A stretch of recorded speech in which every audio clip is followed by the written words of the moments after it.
Es tan grande el vacío de mi corazón. Ven a vivir, ven y cambia lo que quieras. Ven a hacer lo que nadie hice por mí. Traiga todo lo que es tuyo al lugar. Que yo sea Dios tu casa, tu altar. Yo quiero ser tu hijo, tu amigo, la casa es tuya. Puedes entrar, abro la puerta para...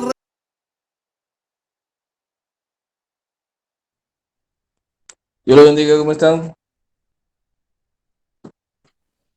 Amén, Dios bendiga más. ¿Cómo están ustedes? Dios bendiga más. Bien, gracias a Dios. Dios le bendiga, Dios le bendiga. Me van a ver un poquito como, no tan activo porque no tengo luz por aquí, estoy en el celular y estoy ahorrando energía, ustedes saben. Tranquilo, tranquilo, apaga la cámara. Ok, nítido. Dios le bendiga a todas y a todas. Amén.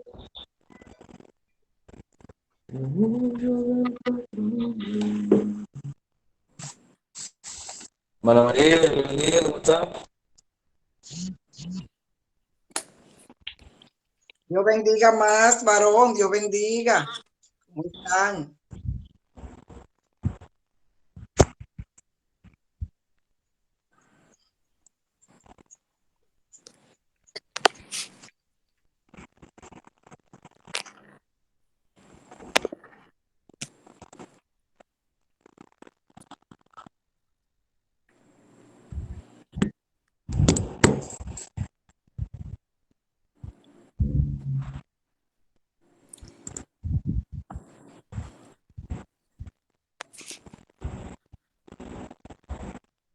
Bueno, vamos a comenzar para aprovechar el tiempo.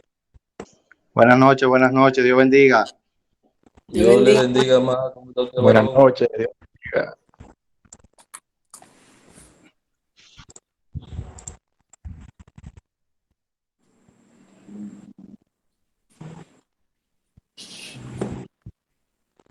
Mis hermanos, pues entonces vamos a pedirle a nuestro hermano Edward que nos presente en oración para arrancar y aprovechar bien el tiempo. ¿Le parece, hermano? Claro que sí, varón, siempre dispuesto a eso. Perfecto. Padre, gracias, mi Dios Todopoderoso. Gracias, Padre Eterno. Gracias, Padre Bueno, por tu misericordia, por tu amor, mi Dios, sobre nuestras vidas, Señor. Señor, en este momento, mi Dios, en el nombre de Jesucristo de Nazaret, te presentamos este estudio, Señor, que es para aprendizaje nuestro, mi Dios. Señor, que todo lo que podamos aprender lo llevemos ante tus pies, Señor, y que sea, que podamos aprenderlo, pero que también podamos ponerlo en práctica, Señor, con la unción de tu Espíritu Santo, Señor. Que no se quede en conocimiento, Señor, nada más, sino que podamos aplicarlo a nuestras vidas, todo lo que podamos aprender.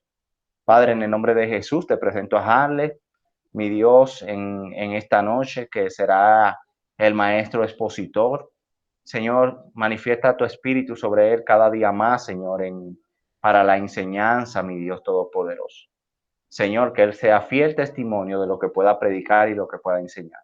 Te presento a cada uno de los participantes, Señor, cada uno de los maestros que están acá también, mi Dios, que seas tú con ellos, que tú puedas ensanchar nuestros conocimientos y nuestra mente, mi Dios, y que podamos renovar con cada entendimiento, con cada palabra, Señor, aprendida, nuestro entendimiento en todo momento. En el nombre de Jesús. Amén y amén. Amén. Mis hermanos, entonces ya ustedes conocen la temática, cualquier inquietud que surja mediante estemos impartiendo, pueden interrumpirme con toda confianza, cualquier aclaración, cualquier sugerencia o cualquier aporte lo pueden hacer sin ningún tipo de problema. Tosen, ladran, gritan, algunos hasta maullan y yo me entero. Entonces, hermanos, vamos a continuar con el estudio sistemático de Mateo. y vamos a comenzar, va a ser una introducción al Sermón del Monte, que inicia en el capítulo 5. Pero para que ustedes sepan, para los que no lo sabían, este sermón o predicación o discurso o exposición de la palabra que hizo el Maestro Jesús, eh, se extiende desde el capítulo 5 hasta el capítulo 7. Según los registros bíblicos, es el más largo que nosotros tenemos en las Escrituras.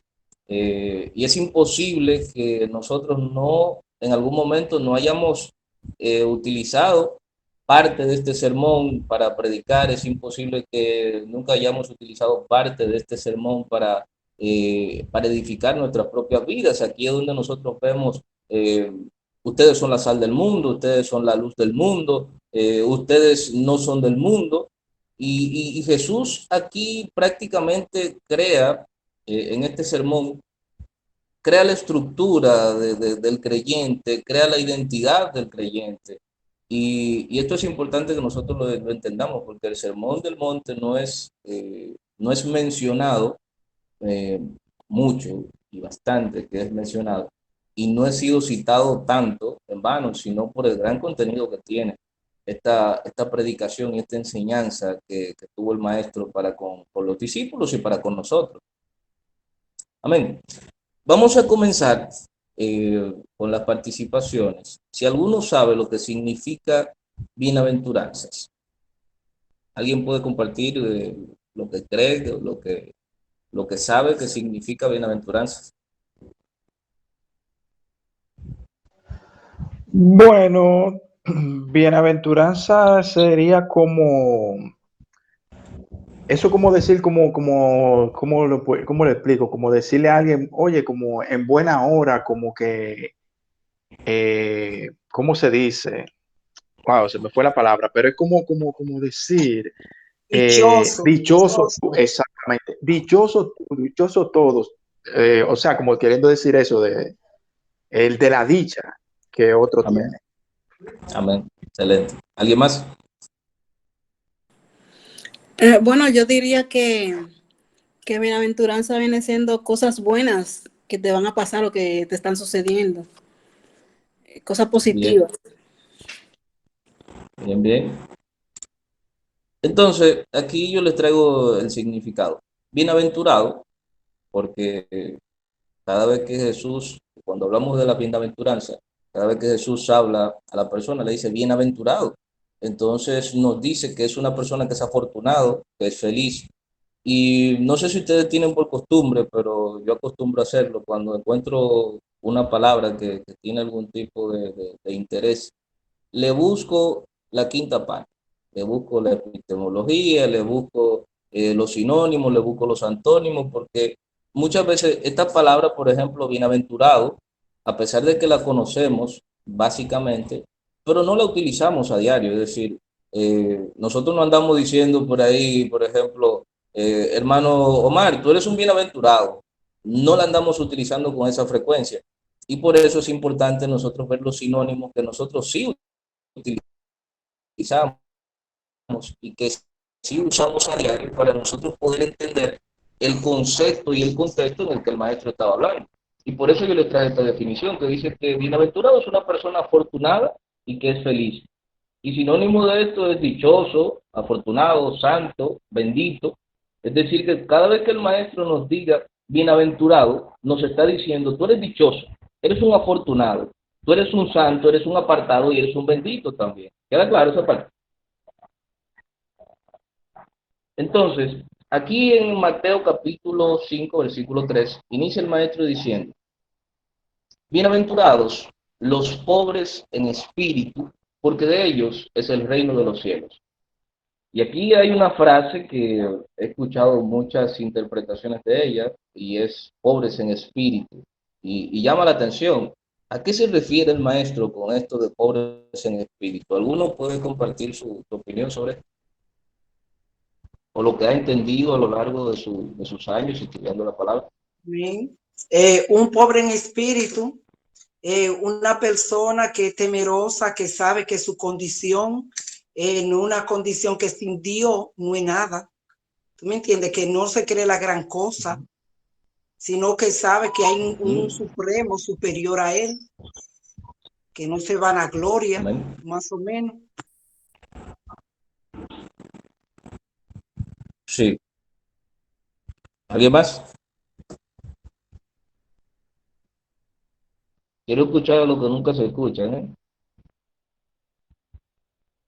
Bueno, pues seguimos. Entonces, aquí Varón, es no, importante nosotros hacer. varón, escúchame, no se Diga. desanime, lo que pasa es que te explica muy bien. Entonces no queda mucha No, no, duda para no. usted sabe. Tranquilo, tranquilo, que hoy tenemos el ánimo a todo lo que da. Entonces, aquí hay que diferenciar algo bien importante.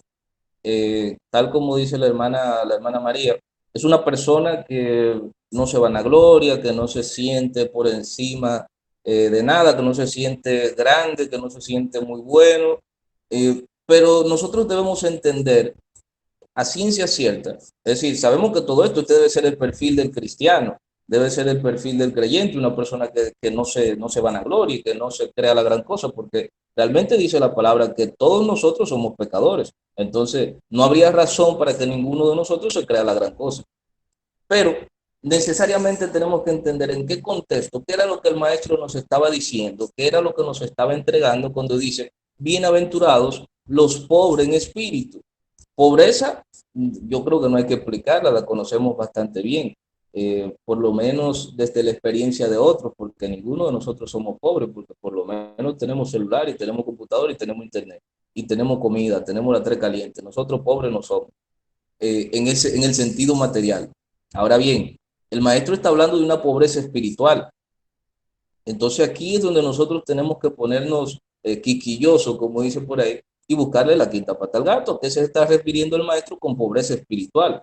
Porque conocemos la pobreza material, conocemos la escasez material, pero ¿qué es la pobreza espiritual? Y indagando en la palabra de Dios, veo en Primera de Tesalonicenses, capítulo 5, versículo 23, que hace un desglose bien interesante de lo que es el ser humano. Y dice, y que el mismo Dios de paso santifique por completo, y que todo vuestro ser, espíritu, alma y cuerpo, sea preservado irreprensible para la venida de nuestro Señor Jesucristo. Aquí, evidentemente, el Señor nos está, a través del apóstol Pablo, por inspiración del Espíritu Santo, está diciendo que el ser humano tiene tres partes, y esto yo sé que todos nosotros lo conocemos, pero es interesante nosotros poder diferenciarlos y saber cuándo el Señor se está refiriendo a cada una de estas partes, a cada una de estas áreas, porque sabemos que la carne se opone contra el espíritu. Entonces es importante nosotros saber qué es la carne, cuál es el rol o el papel que juega la carne dentro de la vida del creyente y cuál es el rol que juega el espíritu. Y ojo, estamos hablando del espíritu del hombre, no del Espíritu Santo. Si voy muy rápido me avisan, que a veces yo me voy acelerando. Vamos bien. Vamos bien, vamos bien. Sí, varón, va muy bien. Ok. Entonces, aquí el apóstol Pablo nos dice, el ser humano consta de tres partes.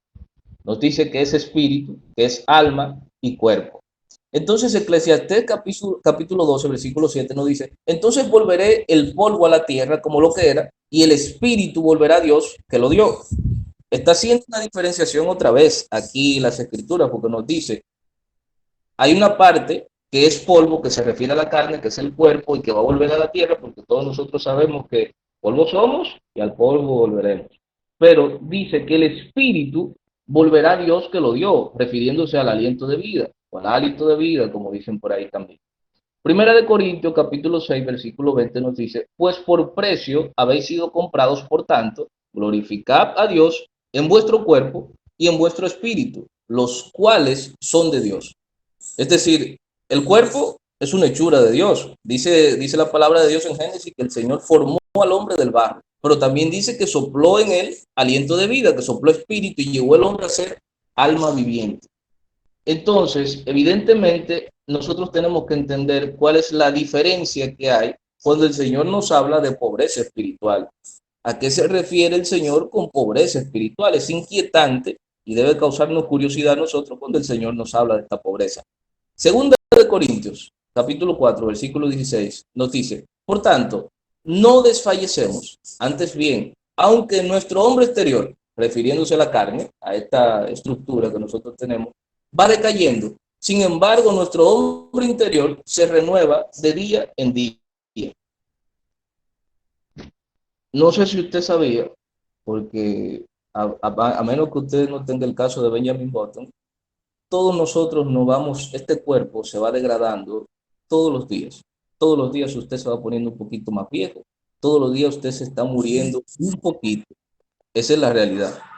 Eso estemos claros. Usted se está muriendo todos los días. Según la ciencia, cada vez que usted se baña, usted pierde libras de piel que usted deja, por ejemplo, en su cama, en, que usted deja en el baño. Usted se está muriendo. Usted se está despolvando poco a poco. Usted se le están cayendo los pedazos. Pero dice aquí el mismo apóstol Pablo, aunque el hombre exterior se va destruyendo, va decayendo, el hombre interior se renueva de día en día. No sé cuántos estarán de acuerdo conmigo de que el hombre interior es eterno. ¿Están de acuerdo? Eso es amén, varón. Amén, eso es así. Entonces, por eso el apóstol Pablo dice, el hombre interior se renueva todos los días, es decir, el hombre interior todo el tiempo está nuevo, como el primer día cuando el Señor sopló aliento de vida en el hombre. Porque ese espíritu que Dios sopló sobre nosotros no puede destruirse. Es como esa ley de la física que dice que la energía no se destruye, sino que se transforma. Por eso, cuando usted muere, su espíritu no se destruye, sino que va a Dios. ¿Quedamos claros? Claro, pero más claro de ahí no cante el agua. Bueno, entonces aquí le estoy desglosando las tres partes del ser humano: el espíritu, el cuerpo y el alma.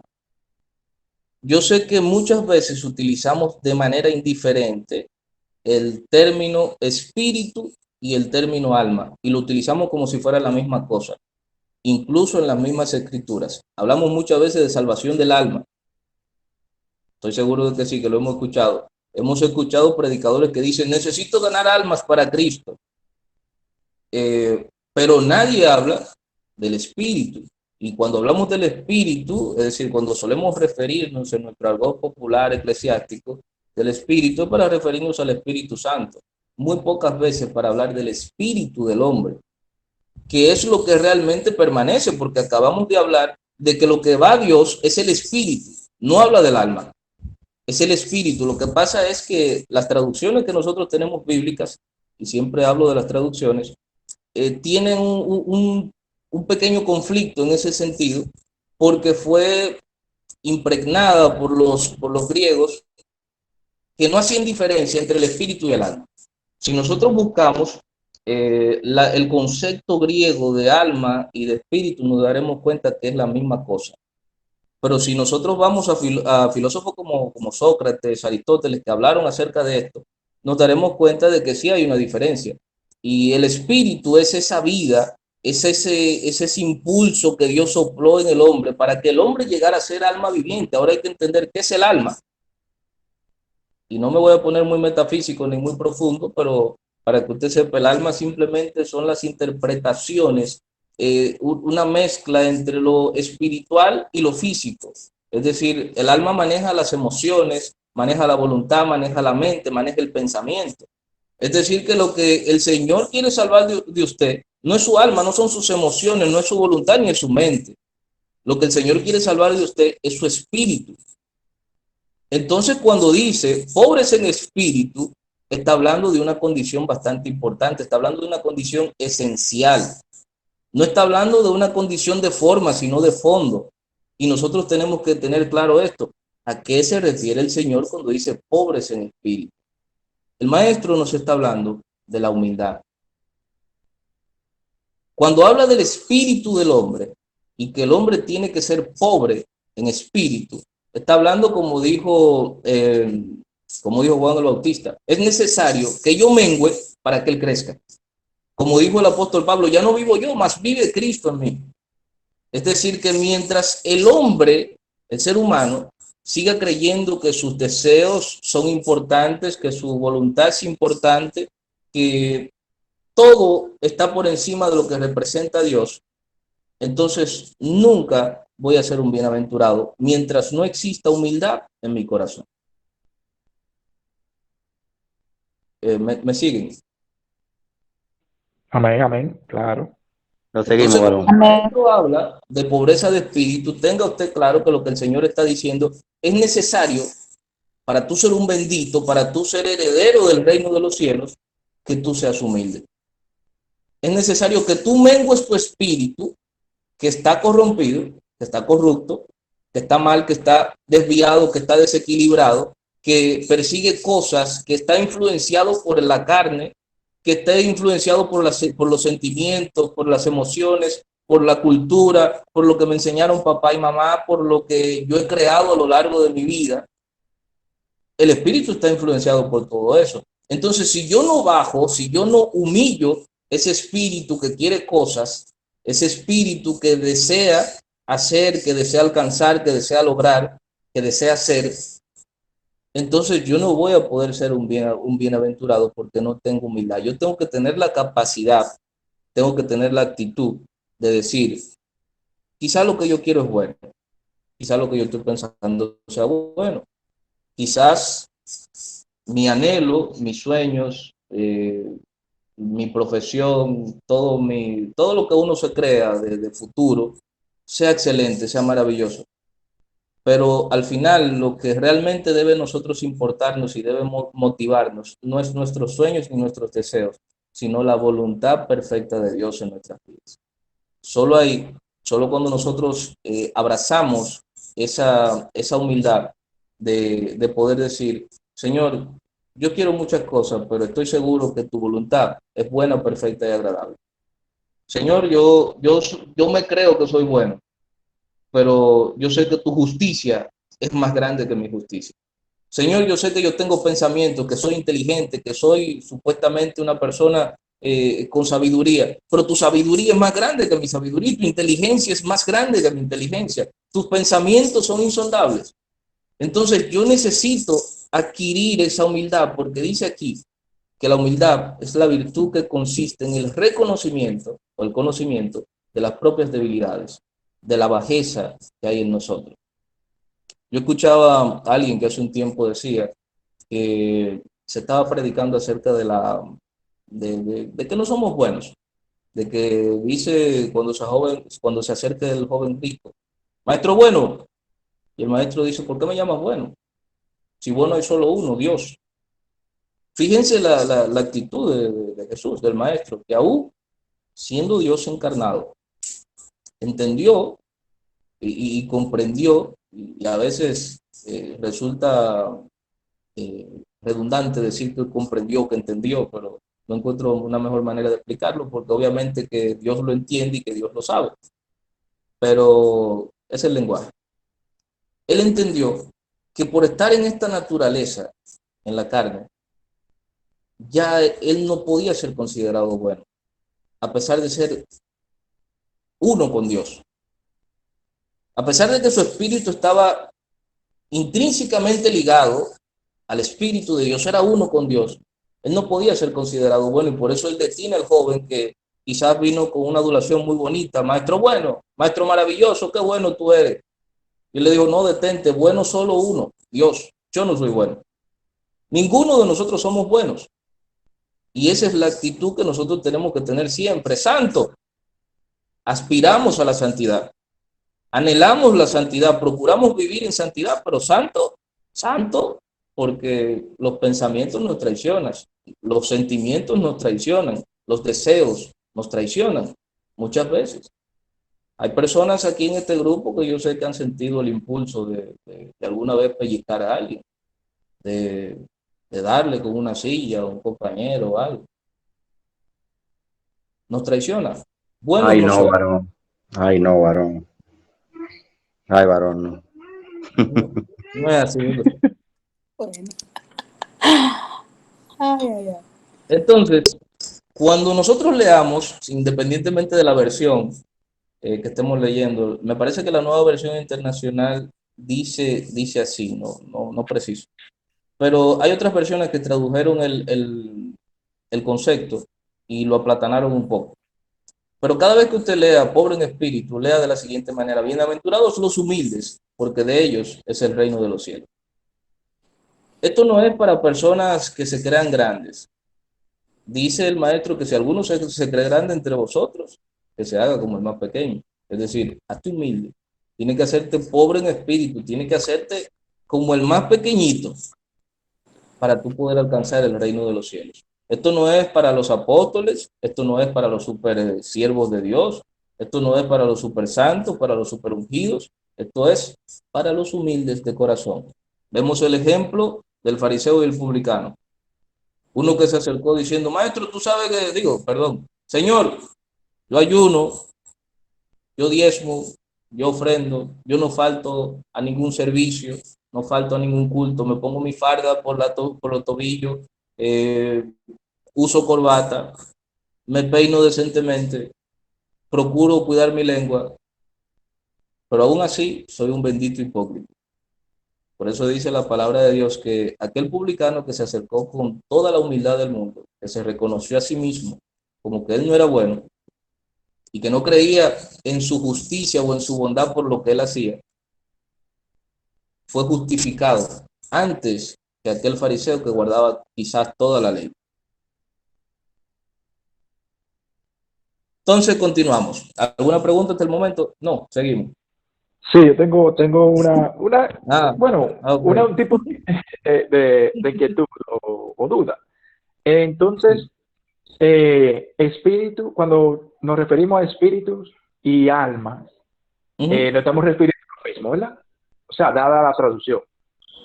Exacto, exacto. Cuando tú ves en la palabra de Dios el tema del espíritu, Ujú. puede estarse refiriendo, y dependiendo del contexto, claro está, puede estarse Sí, refiriendo tanto al espíritu como al alma. Siempre que se hable de alma, estamos hablando de manejo de emociones, estamos hablando de sentimientos, de pensamientos.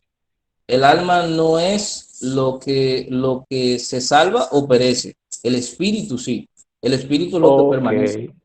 Sí, porque como decía, como se leyó anteriormente, de que Ujú. dice de que el cuerpo se desvanece y el Exacto. espíritu vuelve a Dios Vuelve a Dios. porque Dios lo dio. Entonces, Exacto. normalmente cuando leemos de la salvación o de la perdición, Ujú. normalmente leemos de que se dice, el alma El perecerá, alma. el alma se va a condenar, el alma que se va al cielo. ¿Tú me entiendes? Claro. Entonces, ahí nos estamos refiriendo a lo mismo, al espíritu en sí. Al espíritu. Porque, como le decía, los griegos utilizaban el término de manera indistinta. Ya. Para ellos espíritu y alma eran lo mismo. Pero, y realmente es difícil hacer la diferenciación porque el alma también es intangible. Eh, Exacto. es decir, sería como hablar en términos de ingeniería en sistema, de hablar del hardware y del software, o de hablar, por ejemplo, de la BIOS. Tú sabes que es también un sistema que está dentro, que maneja todo, la conexión entre el hardware y el software. Ajá. Entonces, eso vendría siendo el alma, como lo que administra el Todo espíritu ese, y el cuerpo, los deseos del cuerpo y los anhelos del espíritu. Por eso tú ves que hay muchas personas que satisfacen los deseos del cuerpo, pero tienen necesidades espirituales y por eso se sienten vacíos, por eso se sienten ujú. tristes a pesar de tenerlo todo, porque están administrando a través del alma tanto los deseos del espíritu como los deseos de la carne, que se oponen entre sí. Amén, amén. Está bien, no, esa era la duda y buena relación con lo del barrios. Sí. Bueno, entonces continuamos. Mateo capítulo 5 versículo 4 dice: bienaventurados los que lloran, porque ellos recibirán consolación. ¿Alguien me puede decir que entiende en este versículo qué le viene a la mente cuando lee este pasaje? No se amontonen, por favor. Bueno, ¿Nadie? para mí, para mí, interrumpiendo un poquito, pero bueno, para mí se refiere a los que lloran, a los que sienten, entre comillas, cierta tristeza eh, por el verdadero arrepentimiento. Porque cuando uno se Ujú. arrepiente, uno como que tiene que despojarse de muchas cosas. Y el Claro. cuerpo, la carne incluso, se siente agobiada, se siente triste. Entonces eso Ujú. es lo que tengo más o menos entendido rápidamente. Sí, no, me parece bien. ¿Alguien más? Amén, amén. Hay diferentes lloros, porque a veces no llora de alegría, ¿verdad? Se llora, Sí. pero ese lloro, cuando tú sabes que tú has contristado al Espíritu Santo y tú lloras delante de la presencia de Dios, reconociendo que le ha fallado al Señor, reconociendo que ha quedado mal delante del Señor y tu alma está batida, te sientes mal, te sientes triste y las lágrimas caen. Wow, ese es un lloro original. Pues genuino, sincero. Yo pienso que se refieren a los que se arrepienten. O sea, bienaventurados los que se arrepienten, y sigue diciendo, porque ellos recibirán consolación. ¿Y quién es el consolador? Es el Espíritu de Dios. O sea, si tú te arrepientes, dice la palabra, si confesamos nuestros pecados, Él es fiel y justo para perdonar nuestros pecados y para limpiarnos de toda maldad. Entonces ahí cuando el Espíritu Santo viene a nuestras vidas. Pues yo entiendo que es arrepentimiento y por el hecho de que vendrá sobre nosotros la consolación. Amén. ¿Alguien más? Bueno, seguimos entonces, si no hay nada. Hebreos capítulo 5, versículo 7 nos dice, Cristo en los días de su carne, es decir, durante estuvo vivo físicamente, porque recordemos que después de ser crucificado duró, me parece que 40 días, si no me equivoco. Si estoy equivocado, por favor, corríjame. 40 días presentándose a los discípulos y dejándole como, reafirmando las enseñanzas que él les había dejado. Por eso hace la aclaración aquí. Cristo, en los días de su carne, los días que vivió en esta carne, habiendo ofrecido oraciones y súplicas con gran clamor y lágrimas al que podía librarle de la muerte, fue oído a causa de su temor reverente. ¿Qué debemos resaltar de aquí? Lo siguiente. Jesús, vuelvo y repito, siendo Jesús, no era Juan de los Palotes, no éramos ninguno de nosotros, era Jesús que estaba ahí clamando. Y dice que con súplica, él oraba con una súplica profunda, con un gran clamor y con lágrimas, él lloraba. ¿Pero por qué lloraba el maestro? Estaba llorando por sí mismo, porque dice que él estaba clamando para ser librado de la muerte. No olvidemos cuando él estaba en el monte Getsemaní, que dijo, Señor, si es posible, pasa de mí esta copa, sino que se haga tu voluntad. Y esto no era fácil, lo que yo comienzo a imaginarme lo que Jesús estaba viviendo, y no era fácil, porque Jesús sabía precisamente cómo iba a morir. Y la muerte de Jesús no era un tiro en la cabeza, o que te inyectaran un veneno letal, o la silla eléctrica, no, era una muerte a pellizquito. No sé si usted sabe, pero esos latigazos romanos eh, no eran poca cosa.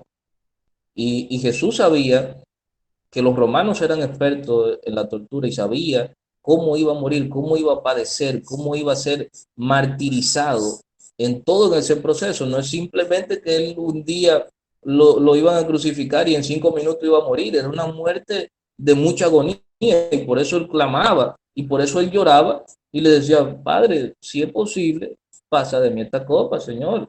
Está bien, mátame, pero tírame un rayo o algo, no me mate así. Me imagino yo, eso son imaginaciones mías. Salmo 51, versículo 17, dice, los sacrificios de Dios son el espíritu quebrantado, al corazón constricto y humillado, no despreciarás tú, oh Dios. Está hablando de lo mismo, de un corazón humilde, de lo que veíamos en el versículo 13, y está hablando de un corazón que está humillado, es decir, que está clamando, está quebrantado, que está dolido está gimiendo al Padre porque le necesita. Y dice Juan capítulo 14, versículo 16, y yo rogaré al Padre y os dará otro consolador para que esté con vosotros para siempre. ¿Qué nos quiere decir con esto? El Señor tiene sumo cuidado de cada uno de nosotros. Y cuando nosotros clamamos a Él, cuando nosotros realmente lo hacemos de manera genuina, como dijo la hermana María, cuando nosotros lloramos en su presencia, el Señor no es indiferente a nuestro sufrimiento. El Señor no es indiferente a nuestro dolor. Por eso dice en el pasaje que leímos anteriormente que Jesús, a causa de su temor reverente, de su dependencia del Padre, fue escuchado. Y por eso dice el Señor que iba a enviar a otro consolador. Es decir, el Señor no quiere que nosotros permanezcamos en el sufrimiento, sino que Él quiere consolarnos. Y dice Apocalipsis capítulo 21, versículo 4, que Él enjugará toda lágrima de sus ojos. Y ya no habrá muerte, ni habrá más duelo, ni clamor, ni dolor, porque las primeras cosas han pasado. Es decir, que si alguno de nosotros está atravesando, o cualquiera de nosotros está atravesando alguna situación difícil, ha pasado momentos de desesperación donde uno clama y clama y clama y ora y se desespera y a veces como que no recibe respuesta. Sepa usted que aunque Dios no le responda de manera inmediata, Dios anhela consolar.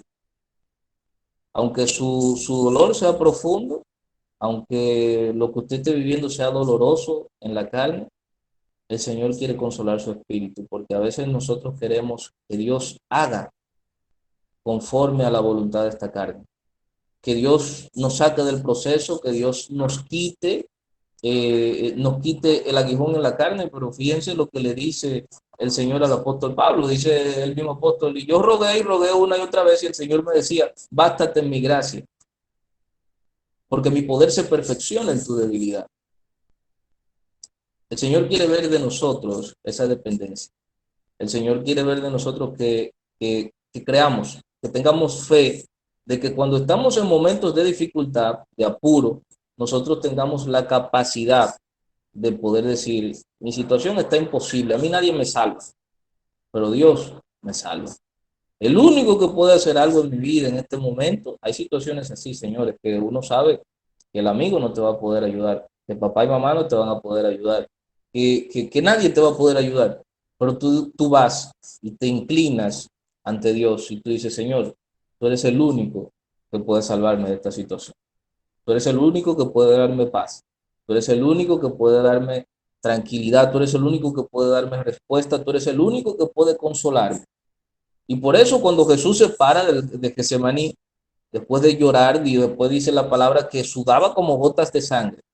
Literalmente podían ser gotas de sangre. Porque está demostrado que en esos momentos de tensión la sangre puede salirse del cuerpo a través de los poros. Entonces, imagínense que Jesús después de ese clamor tan profundo, se pone sobre sus pies y me lo imagino diciendo, que se haga tu voluntad, Señor. Y hizo la voluntad del Padre. Murió en la cruz, aguantó todo el proceso, vivió todo el calvario. Que se haga tu voluntad, Padre.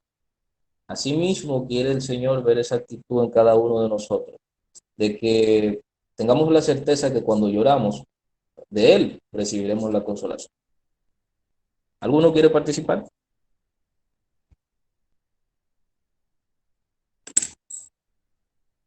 ¿Comentarios, aclaraciones, dudas?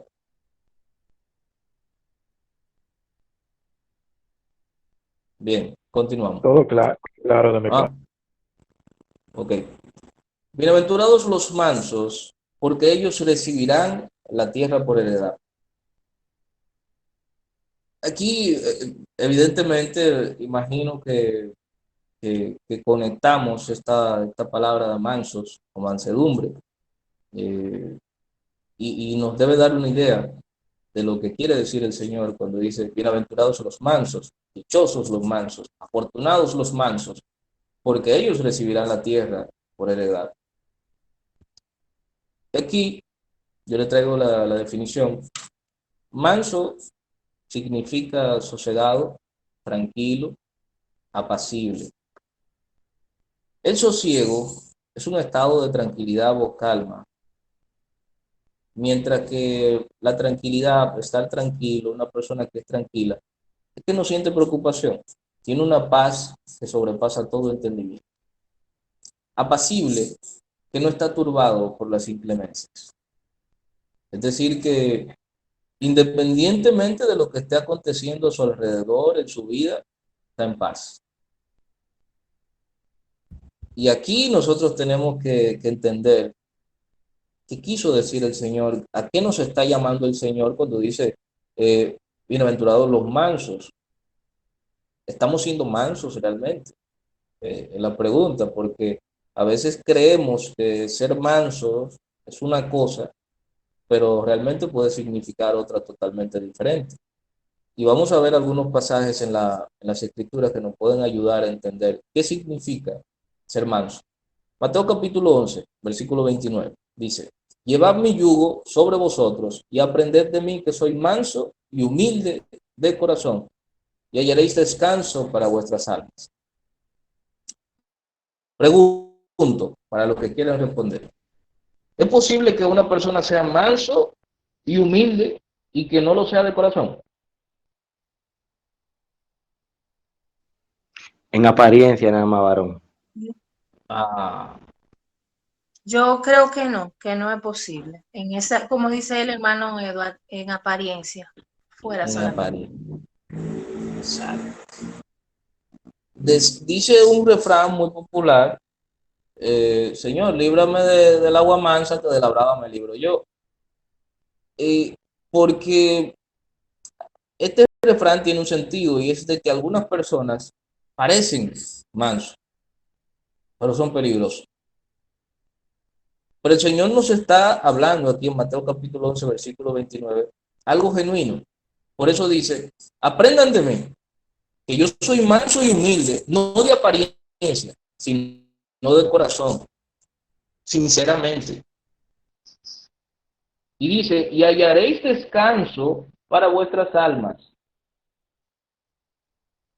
Segunda de Timoteo, capítulo 2, versículo 24, nos dice, y el siervo del Señor no debe ser rencilloso, sino amable para con todos, apto para enseñar, sufrido, corrigiendo tiernamente a los que se oponen, por si acaso Dios les da arrepentimiento que conduce al pleno conocimiento de la verdad, y volviéndose en sí, escapen del lazo del diablo, habiendo estado cautivos de él para hacer su voluntad.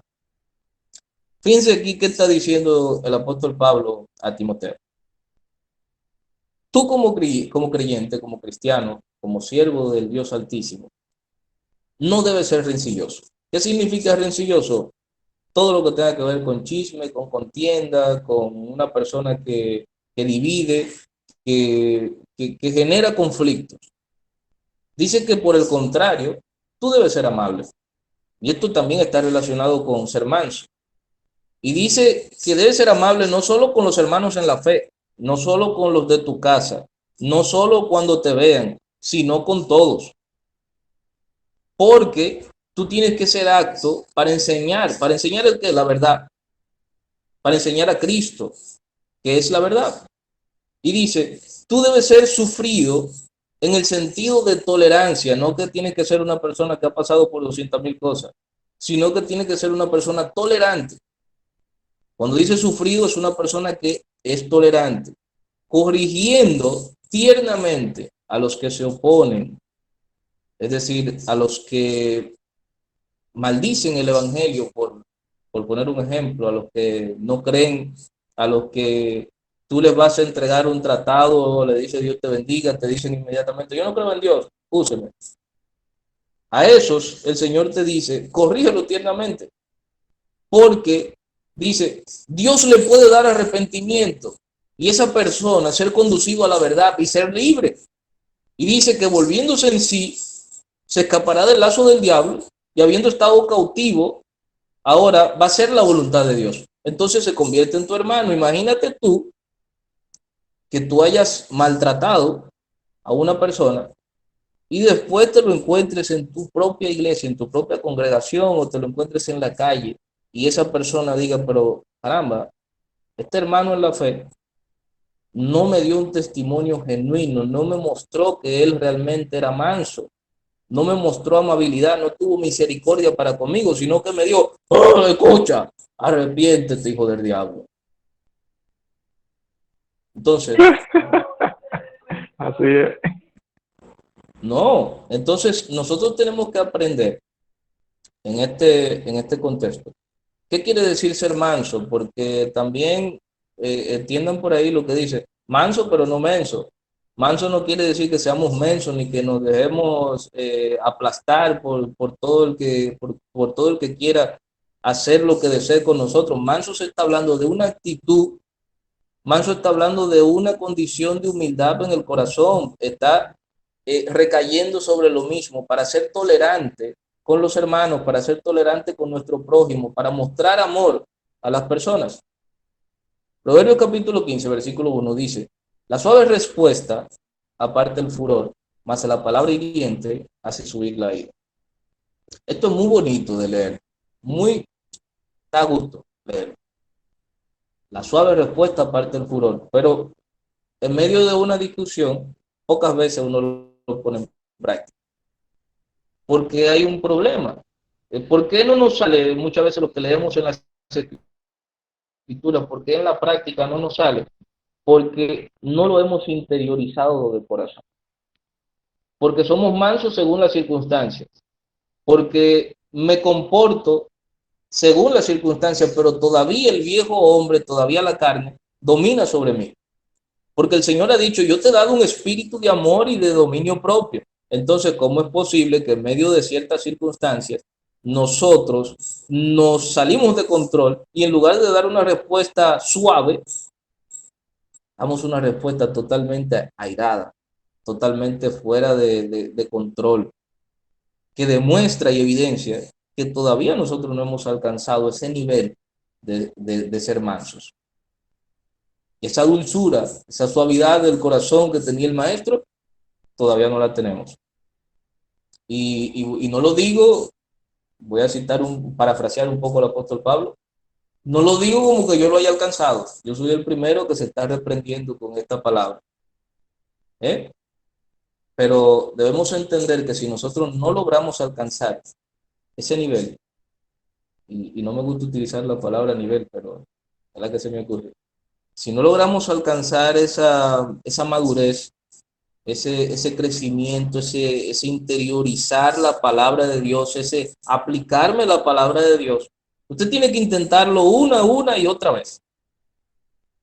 No le va a salir a la primera, no le va a salir a la segunda, no le va a salir a la tercera, porque eso va en contra de su naturaleza. Eso va en contra de su naturaleza carnal. Porque inmediatamente alguien me hace algo, lo primero que yo pienso es en comérmelo vivo. No pienso en responderle con suavidad, no pienso en responderle con amor, no pienso en ser amable, ni en nada de eso. Yo pienso es en lo mío. Pienso en que me hirieron el orgullo.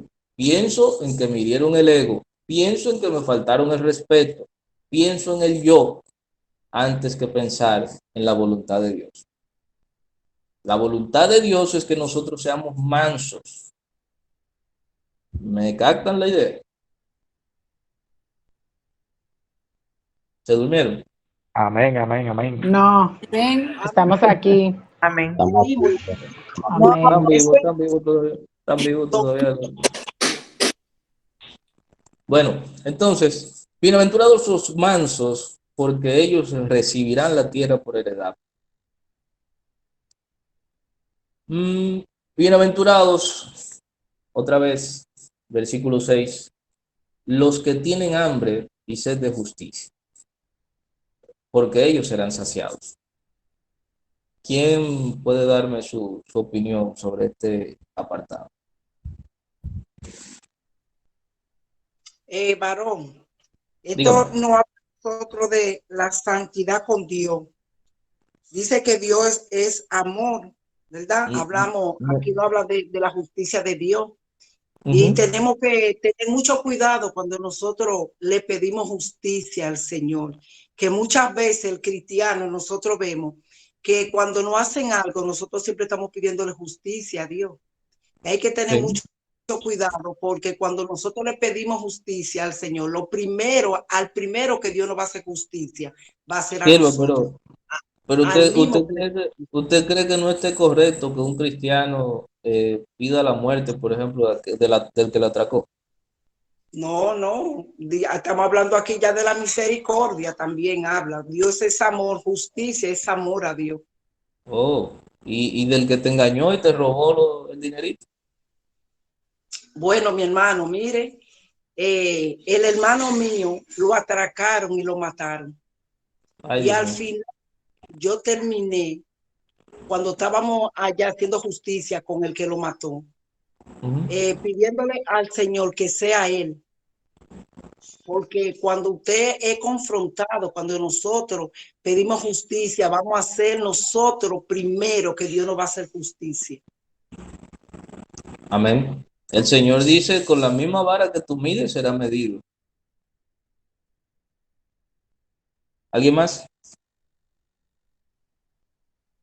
Bueno, Amén, sí. proceda, hermano Marco. Sí, también la justicia, hay que ver los dos enfoques que hay de la justicia, tanto de la justicia del hombre como la justicia de Dios, pero eh, en una parte la justicia de Dios o la justicia es hacer la voluntad del Padre, lo que es recto según la norma de Dios. Eso es lo que en este punto por lo menos entiendo lo que es la justicia de Dios, que está muy desligada de la justicia del hombre, ya que nosotros, por ejemplo, no podemos, en algunos casos, obviamente, como decía la hermana, uno pedir cosas así de que, bueno, Señor, mira, haz justicia con tal gente porque es peligroso eso. Uno lo que tiene que pedir es misericordia por los demás y demás. Pero sí, para mí la justicia que se refiere aquí es de hacer la voluntad del Padre. Amén. Bueno, nosotros tenemos vamos a leer otra vez. Aquí dice, bienaventurados los que tienen hambre y sed de justicia. ¿Qué quiere decir los que tienen hambre? Es decir, se está utilizando una palabra fuerte para resaltar algo importante. Yo Está diciendo, creo, Hamler, que se refiere a quienes quieren que se cumpla la palabra. Quienes tienen el deseo, el anhelo de que se cumpla la palabra del Señor. Porque dice la palabra, venid a mí los que están hambrientos y sedientos. O sea, y cuando la palabra habla de hambre, del hambriento, es porque el Señor va a entregar el pan espiritual. Cuando habla de sediento, es porque el Señor va a entregar el agua, o sea, el agua viva a nuestro espíritu. Entonces, y dice la palabra, porque ellos serán saciados, o sea, ellos serán alimentados con esa palabra. O sea, habla como de quienes sienten en su corazón la necesidad de conocer y de poner por obra la palabra. Yo conecto ahí con lo que dice Giselle. O sea, el versículo te hace referencia a una persona que tiene necesidad de que otra sea quien lo alimente, sea quien lo sacie. En este caso, va a ser el bienaventurado, porque si no hubiese dicho el que se come, o sea, come él mismo y bebe, sino que aquel que espera y tiene la certeza de que el Señor es quien va a saciar su hambre y su sed, entonces es bienaventurado. Aquel que tiene esa capacidad de esperar en el Señor. amén, amén. Bueno, tal como han mencionado, aquí nos hace una referencia clara y es bueno que tener una lectura muy comprensiva de ciertos textos bíblicos, porque, ¿qué pasa? A veces el conocimiento que tenemos previo de las escrituras, lo que hemos escuchado de predicadores, lo que nos han enseñado, a veces nos nubla el entendimiento de algunos versículos y complicamos lo sencillo y simplificamos lo complejo. ¿Por qué? Porque estamos muy acostumbrados a escuchar los términos, a escucharlo y escucharlo y escucharlo, y ya lo hemos cualquierizado. Pero tenga cuenta una cosa, aquí cuando dice los que tienen hambre y sed de justicia, porque ellos serán saciados, está haciendo una referencia clara a alguien, obviamente, que tiene necesidad de justicia, tiene un anhelo profundo por justicia, por eso utiliza la palabra hambre y sed, es una desesperación por justicia, pero no de su justicia, sino de la justicia de Dios. Es decir, no es una persona que está clamando, Señor, ayúdame para que mi marido me pague toda la que me ha hecho, o ayúdame, Señor, para que el vecino que me tira la basura se muera. No es una persona que está pidiendo por su justicia personal, sino una persona que está clamando para que se manifieste la justicia de Dios, que Él sí es justo. Porque nosotros todavía pidiendo, dice el apóstol Santiago, ustedes no reciben porque piden mal. Porque todavía cuando nosotros creemos estar siendo justos, podemos incurrir en la injusticia. Y tenemos que tener mucho cuidado con esto, vuelvo y repito, porque con la misma vara que nosotros medimos a otros, así mismo seremos medidos. Con la misma facilidad con la que perdonamos, así también serán perdonadas nuestras ofensas. Entonces aquí cuando dice, tienen hambre y sed de justicia, es una persona que no está clamándole a Dios para hacer lo que Él quiere, sino la voluntad de Dios, que se manifieste la voluntad de Dios. Me gusta mucho esta frase, desde que la estudié por primera vez, se me ha quedado grabada en la memoria. Mene, mene, tekel upalsi. Daniel capítulo 5, la mano que escribe en la pared. Lo hemos escuchado. Muchos mensajes sobre esto, muy interesante. Pero lo que me gusta de esta palabra es que dice, habla de la justicia divina. Habla de un rey que fue pesado y que fue hallado con faltas. Y recuerden que siempre que hablamos de balanza, de peso, estamos hablando de justicia. Por eso la balanza es el símbolo de la justicia.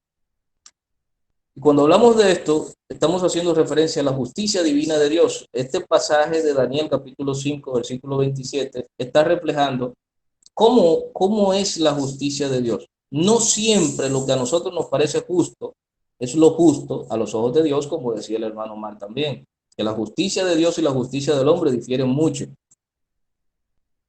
Tenemos que tener claro eso. Entonces, Proverbios capítulo 29, versículo 7 dice, el justo se preocupa por la causa de los pobres, pero el impío no entiende tal preocupación. Justo, no conforme a su justicia, sino justo porque hace la voluntad de Dios, porque procura la justicia de Dios. Justo en el sentido de que se preocupa por los pobres, y el Señor dice que la religión sin mácula, sin ningún tipo de arrugas, ayudar a los huérfanos, ayudar a las viudas. Es decir, tener cuidado de las personas que son pobres. Y dice también el mismo libro de Proverbios, el que al pobre le da, a Dios le presta. Es decir, está hablando de una justicia, no mi justicia, no lo que yo creo que sea bueno, sino desde la perspectiva que Dios ve la justicia, que es justo para Dios. Job capítulo 36, versículo 7, dice, no apartas tus ojos del justo, sino que con los reyes sobre el trono los has sentado para siempre y son ensalzados. Otra vez, el Señor nos mantiene martillándonos con el tema de la humildad. ¿Quiénes serán exaltados? Los humildes. Nunca un altivo será exaltado por Dios. Será exaltado por los hombres, será exaltado por él mismo, pero nunca va a ser exaltado por Dios. Entonces, el hombre justo, el que camina en la justicia de Dios, no justo porque seamos buenos, no justo porque hacemos siempre lo correcto, sino justos porque procuramos la justicia de Dios y en Él somos justificados. ¿Me di a entender? Amén. Entonces, Amén. amén. Qué bueno. Ya casi estamos terminando este último y terminamos. Voy a hacer una 9:29. Dice el versículo 7. Bienaventurados los misericordiosos, porque ellos alcanzarán misericordia. Mateo capítulo 9, versículo 13. Dice, y aprended lo que significa misericordia quiero y no sacrificio, porque no he venido a llamar a justos, sino a pecadores al arrepentimiento. Me gusta mucho la parábola del buen samaritano, donde el maestro dice, había un hombre que había sido asaltado en el camino y pasó por ahí un sacerdote, pasó un levita y me parece que pasó un escriba también, no recuerdo bien. Pero pasaron todos los hombres que decían ser de Dios. Sin embargo, todos ellos vieron al hombre que estaba herido y no lo tomaron en cuenta, no les importó, simplemente siguieron su camino.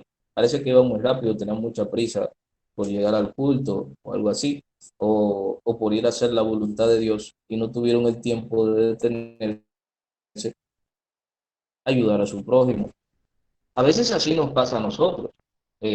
Vemos muchas situaciones de camino, por ejemplo, a la iglesia, vemos una persona que tiene una goma pichada, vemos una persona que está tirada en el piso y nada, pasamos de largo porque vamos rápido, porque vamos para el culto a adorar a Dios y alabar a Dios. Pero vemos la necesidad ante nuestros ojos y no se nos conmueve el corazón, no sentimos ese amor por el prójimo. Yo sé, estoy plenamente consciente de que en nuestros tiempos, y por eso la Escritura dice, por la maldad de muchos, por la maldad de algunos, el corazón de muchos se va a enfriar. Es una realidad. Hoy en día, una persona puede estar fingiendo que se le pinchó una goma y atracarte. Es una realidad. Una persona puede estar pidiendo dinero en las calles y no ser algo real. Pero, yo prefiero que me engañen.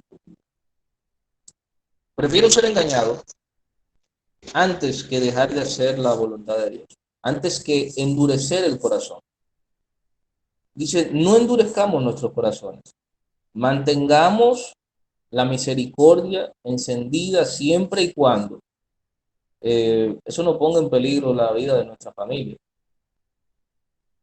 Tratemos de mantener ese espíritu de misericordia encendido en nuestros corazones, que si vemos la necesidad en una persona, independientemente de que no sea cristiano, extendámosle la mano.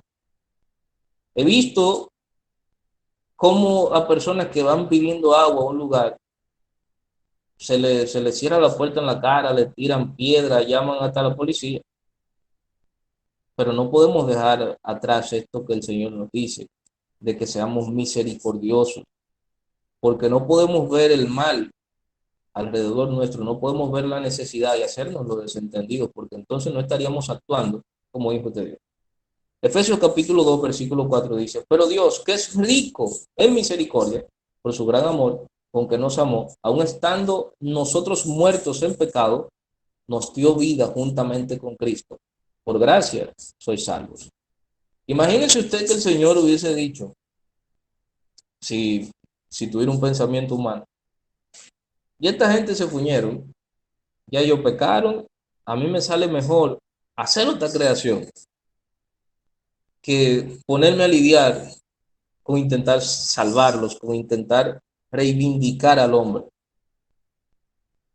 A Dios le resultaba más fácil simplemente destruir la humanidad antes que rectificarla, porque todavía, a pesar de los años, todavía estamos rectificando. Todavía estamos, el Señor está siendo paciente para con nosotros, está siendo misericordioso, su misericordia no se aparta de nosotros cada día. Entonces, ¿por qué nosotros no debemos ser misericordiosos? Porque dice también Mateo capítulo 10, versículo 8, sanad enfermos, limpiad leprosos, resucitad muertos, echad fuera demonios, den por gracia lo que recibiste de gracias. Lo que recibiste gratuitamente, dalo gratuitamente. Y quizás no todos nosotros hemos recibido sanidad de parte de Dios. Quizás no todos nosotros hemos sido limpiados de la lepra, por lo menos espiritual. Quizás no todos nosotros hemos sido resucitados por Dios. Pero sí yo le puedo asegurar que todos nosotros somos el fruto de la misericordia de Dios. Entonces, ¿por qué no damos eso que hemos recibido de Dios gratuitamente a las demás personas?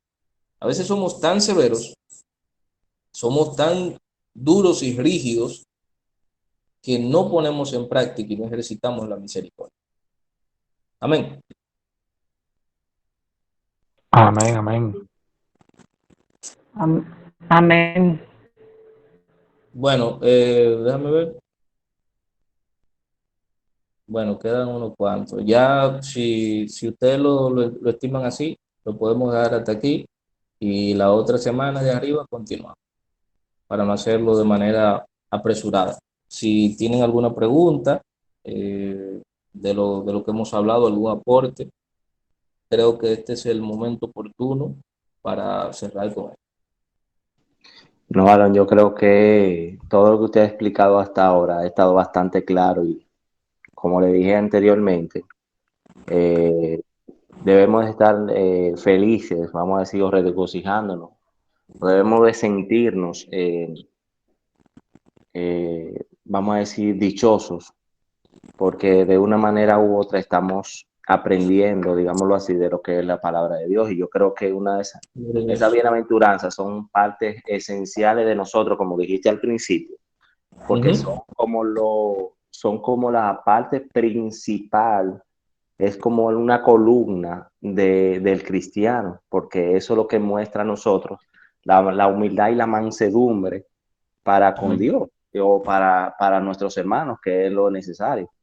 Porque si nosotros no aplicamos ninguna de estas bienaventuranzas, esto es como a modo de resumen, o estas partes, estos dichos del Eterno en esa palabra, no creo que lleguemos a muchas cosas, no realmente. Y déjeme decir una cosa, mi hermano, para que usted continúe sobre ese mismo concepto. Cuando estas bienaventuranzas le sucede lo mismo que cuando el apóstol Pablo, se me enredó la lengua, habla del fruto, el singular del Espíritu Santo. No los frutos, el fruto del Espíritu Santo que tiene distintas características. Aquí el Señor no está hablando de, cada vez que dice una bienaventuranza, de una persona diferente. Está hablando de las características, y eso lo vamos a explicar la otra semana de arriba, las características que deben tener las personas que lo van a seguir. Así que esto que dice el hermano Edward tiene que ser relevante para nosotros, de que estamos hablando de cosas, de elementos esenciales del creyente. No es como nos pasa con el fruto, que a veces decimos, yo tengo amor, pero me hace falta fe. Yo tengo esto, pero me hace falta lo otro. Aquí o usted lo tiene todo o no lo tiene. Sí, si tú te das cuenta, el Eterno ahí en esas bienaventuranzas, por llamarlo bienaventuranza, ¿verdad? Y no, por no decir dichosos nosotros, toca cada parte, toca nuestro corazón, toca nuestro ánimo, toca nuestra forma de tratar, toca todo. En cada una de esas bienaventuranzas, el Eterno toca cada área de nuestras vidas que debemos someter y alinear a lo que Él está diciendo ahí. Y no solamente eso, Ale, sino que tenemos que tener la certeza, oye, creer y tener la certeza de que tenemos que ser así. Porque no es fácil que tú me digas, suponiendo, bienaventurados los limpios de corazón, porque de ellos verán a Dios. ¿Y quién es el único que puede ver la limpieza de mi corazón? El único que conoce mi corazón es el Eterno. Entonces tú tienes que tener la certeza que por fe tú tienes que ser limpio de corazón. ¿Tú me entiendes? Así. Por fe tú tienes que ser manso y humilde de corazón. Y muchas veces, tú dijiste una palabra esta mañana cuando estábamos hablando, y es del corazón, que quién conocerá que el corazón, espérate, El corazón del hombre es engañoso. exactamente, el corazón del hombre es engañoso. Si tú te das cuenta de toda esta bienaventuranza, nosotros tenemos que ir en sacrificio vivo y agradable a Dios ante los pies de Él, porque realmente, varón, mire, si el Espíritu Santo de Dios no nos ayuda, no nos guía, no nos enseña, yo creo que nada de esto va a poder ser en nuestras vidas. Si nosotros no nos rendimos ante Dios, no vamos a ser dichosos, no vamos a ser bienaventurados, no vamos a ser felices, no vamos a hacer nada, mi hermano, y vamos a seguir presos en la cárcel, preso en una jaula de oro, como dice una famosa bachata por ahí, varón. Pero usted le da su bachatica. Usted sabe, varón, usted sabe muy bien que cuando yo no vine santificado a estos caminos, no, varón. Oh, ¿usted no nació en el Evangelio? No, varón. Oh, wow. Ah, pero sí, yo sé. Yo tengo casi 18 años que me convertí al Eterno. Ah, Sí, no, varón, no. sí. Ustedes buenos son Ah, los que nacen en el Evangelio, que no ah, conocen el pecado, ni siquiera. para que sepa. Aunque nunca me gustó la bachata, varón, pero ahí vamos. Los oídos están ahí para ver si A usted escuchan. le pasaba lo que a mí, yo vivía cerca de un colmado y me lo aprendía todo.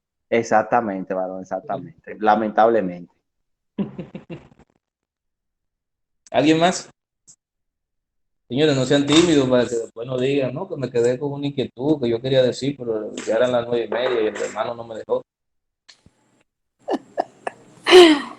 Ay, santo. Yo,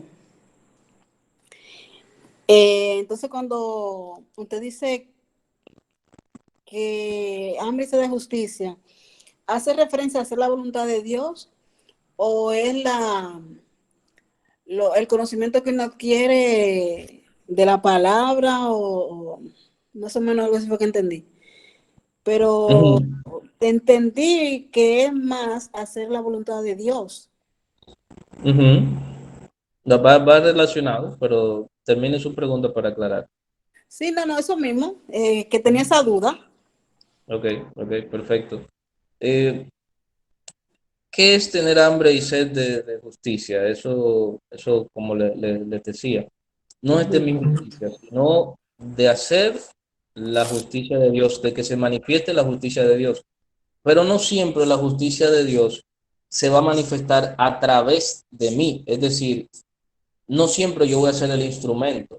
¿Me entienden? Una cosa es eh, yo procurar ser justo ante los ojos de Dios haciendo su voluntad. Y otra cosa es anhelar la justicia de Dios en el mundo y en mi vida.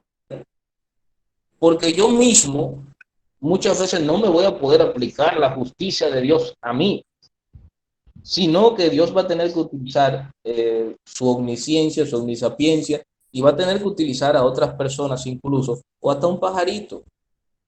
Cuando yo anhelo la justicia de Dios, no, no es hacer algo, es que yo estoy anhelando que la justicia de Dios se manifieste en mi vida, en mi entorno y en el mundo. Que no se haga la justicia del hombre, sino que se haga la justicia de Dios. Por eso, cuando Jesús ora, le voy a poner este ejemplo, que a veces los ejemplos nos ayudan a entender mejor. Cuando Jesús ora al Padre y le dice, Señor, si es posible, pasa de mí esta copa, pero que no se haga mi voluntad, sino la tuya. Yo le pregunto, ¿Jesús conocía la palabra? Sí, conocía todas las escrituras. ¿Jesús era justo? Sí, era un hombre justo, no había ningún tipo de mancha y procuraba hacer la voluntad de Dios constantemente y ahí en esa oración la manifiesta. Pero cuando él dice que no se haga mi voluntad, sino la tuya, él está diciendo que no se aplique mi justicia, sino tu justicia. Pero la justicia de Dios no la aplicó Jesús, la aplicó Dios a través de los romanos que le dieron muerte a Jesús. ¿Me está entendiendo el concepto? Sí. Yo quiero que usted quede claro, porque a veces yo soy muy metafórico y no me doy a entender, pero trato de ponerle ejemplo para que usted me entienda. Sí. Es decir, la justicia no es lo que yo hago necesariamente. Una cosa es yo procurar ser justo, procurar hacer la voluntad de Dios, y otra cosa es yo anhelar, tener hambre y sed de que la justicia de Dios se manifieste. Son dos cosas que es relacionadas, pero son diferentes. Ok. Una cosa, Hamler, que puede estar confundiendo y me lleva a definir de manera etimológica la palabra justicia. Justicia es un principio moral que inclina a obrar y a juzgar respetando la verdad y dando a cada uno lo que le corresponde. Si adaptamos el término justicia a bienaventurados los que tienen hambre y sed de justicia, es lo que tienen el anhelo de que se cumpla en su vida la verdad. Y pasándolo a término espiritual, ¿qué es la verdad? Es el cumplimiento de lo que Dios ha dicho de nosotros a través de su palabra. Entonces, justicia Bienaventurados los que tienen hambre y sed de justicia. O sea, el Señor está diciendo, qué bueno aquellos que quieren que se cumpla mi verdad.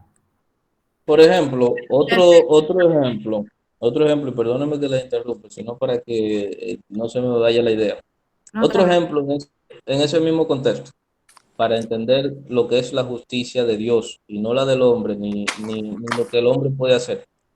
Cuando David incurre en el pecado con, se me olvidó el nombre, con la jovencita aquella, Betsabé. Betsabé, y tiene un hijo, David comienza a ayunar, comienza a hacer silicio y comienza a clamarle a Dios, Señor, ayúdame a este muchacho, ayúdame a este muchacho. Entonces, cuando la justicia de Dios era que el niño se muriera, esa justicia no era lo que David quería, no era lo que David anhelaba, pero era la justicia de Dios. Y cuando entonces viene David y se entera de la muerte del niño, entonces David se bañó y soltó todo, soltó el silicio, soltó el ayuno, dijo, tráiganme comida, que ya a mí lo único que me queda es glorificar el nombre de Dios porque él hizo su justicia.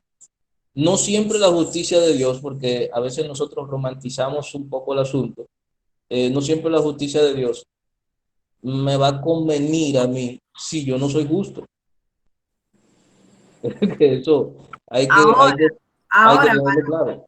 ahora, varón, dice la palabra que somos justificados por nuestro abogado que es Cristo.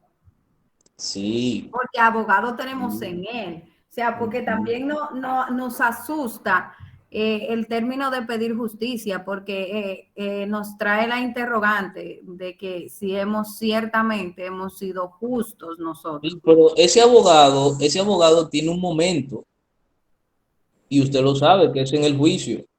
Sí, claro. Ese abogado, por ejemplo, si usted arranca a clamar justicia ahora mismo, si todos nosotros arrancamos a clamar justicia para nuestras vidas, ¿qué va a venir? Justicia. Y el Señor te va a pesar en balanza a cada uno de nosotros. Y nos va a juzgar conforme a nuestras obras, porque eso es lo que se va a juzgar, nuestras obras. Exacto. Entonces, si es conforme a nuestras obras, ¿cuántos de nosotros se atreverían en este momento a clamar, Señor, dame justicia? No. Hay que tener cuidado. Hay que ser como Ay, santo. David. Bendito David Dios. decía, Ay, júzgame ay, ay. tú, oh Dios, porque eres misericordioso y bueno, pero no me eches en las manos de mis enemigos, porque es que el hombre va a juzgar conforme a lo que hay en su corazón y el Señor va a juzgar con justo juicio. Así es. Vanessa, ¿usted quería decir algo? No, pastor. Yo creo que fue Marley. O yo, pastor, que no. No, pastor, no iba a decir nada, solamente dije santo, porque escuchando esto y lo que están hablando, y si es a juzgar por lo que el Señor, por lo que nosotros hacemos, o por nuestra justicia, estamos presos, estamos fritos. Porque si a la justicia de nosotros, porque nosotros en el momento le decimos a la persona, te vas a ir al infierno, ok, y nosotros, y cuando nos empiezan a pedir factura a nosotros, o cuando nos empiezan a pasar a nosotros la factura, cuando nos empiezan a consensuar las cosas que nosotros hacemos también, ¿cómo nos va? No va. Pero cuando viene a ver está peor que la misma persona que estamos pidiendo justicia. Claro, las escrituras son claras cuando dicen, hay de aquel que sabe hacer lo bueno y no lo hace. Para los que les gusta estar mucho sentenciando a las personas, por ejemplo, que están en los colmadones, que están en la discoteca, que están bebiendo, sepa usted que eso está mejor parado que nosotros que estamos en la iglesia. ¿En qué sentido? Dice la palabra de Dios, hay de aquel que sabe hacer lo bueno y no lo hace. Nosotros sabemos muchísimas cosas buenas que sabemos que es la voluntad de Dios y no la hacemos. Hay muchos que están allá afuera y es por su ignorancia que están. Sin embargo, nosotros sabiendo hacer lo bueno, seguimos incurriendo en el mal a propósito. Usted sabe una cosa, yo entiendo que a veces como cristianos no nos dejamos guiar por el Espíritu y empezamos a clamar justicia, porque dice la palabra, y yo siempre lo pongo de referencia, dice la palabra que el Espíritu Santo es el que nos ayuda a interceder como conviene. Y si nosotros vamos delante del Señor a clamar justicia, habla de que es mi carne que está pidiendo. Es mi carne que está pidiendo. Y lo digo porque en un momento de mi vida también me pasó. O sea, yo tenía una situación muy fuerte, yo iba delante del Señor y yo iba, imagínense, yo iba a pedir la cabeza del gigante porque ya estaba Goliat y el Señor me lo iba a entregar en la mano. Pero yo terminé llegando a ese altar de adoración a donde yo iba diciendo, Señor, perdóname por lo que en mi corazón sentí y bendice a ese gigante. Porque también cuando tú te dejas dirigir por el Espíritu, tú no vas a pedir lo que tu carne está sufriendo en ese momento, sino que el Padre y el Espíritu se van a glorificar a través de esa oración, que es la que va a traer liberación a tu vida. Porque mientras nosotros clamamos justicia, habla de un alma, habla de un corazón que no ha perdonado. Porque tú quieres que la justicia tuya, antes que la de Dios, se manifieste en esa situación. Y que me lo enseñe también. Porque somos tan fuertes que queremos que la justicia de Dios se manifieste en esa persona y nosotros ver esa justicia. Y eso habla ya de una condición. Es así. Dicen por ahí que si seguimos hablando lo dañamos. Así que vamos a orar. Dígame. Va a ser genial. Sí, tú sabes que yo tengo una labor. Mira, yo, Jale, ya por último, ya no voy a abundar más, de verdad. Mira, yo quiero que toditos nos llevemos algo. Una de las cosas que yo más ataco, porque aprendí hace varios años de esto, es, si tú pides justicia, es porque tú te haces justo. Y justo, nada más hay uno. ¿Me da a entender? Yo quiero que nos vayamos con eso. Si tú pides justicia, te haces justo. Y justo nada más hay uno. La voy a postear por ahí. La voy a postear. Ese porque ese. Ay, siervo, eso mismo. Así es.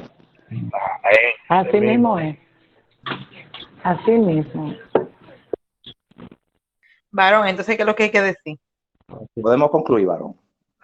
Misericordia, Señor. Bueno, ¿quién hace hagan la oración de despedida? Vale. Mis Parece hermanos, Robert, parece Robert. Chache, varón, pero está bien. Gracias, Padre. Señor, gracias por tu palabra. Señor, gracias por tu enseñanza. Qué bonito es habitar los hermanos juntos. Algo lindo. Gracias, Padre. Gloria a Dios. Porque hay chance para todos. Hay chance para reírnos, hay chance para disfrutar, hay chance para aprender, Señor, porque dice tu palabra, Señor, que todo tiene su tiempo. Señor, y te glorificamos, Señor. Danos descanso, mi Dios Todopoderoso, para que podamos aprender y discernir, Señor, en tu palabra. Señor, que la tranquilidad de la noche, mi Dios, podamos grabar y poder mantener todo, Señor, en nuestra mente y discernimiento, mi Dios, para con nosotros. En el nombre de Jesús. Amén y amén. Shalom, shalom. Amén, shalom. Bye. Dios le bendiga. Bye. Bendiciones.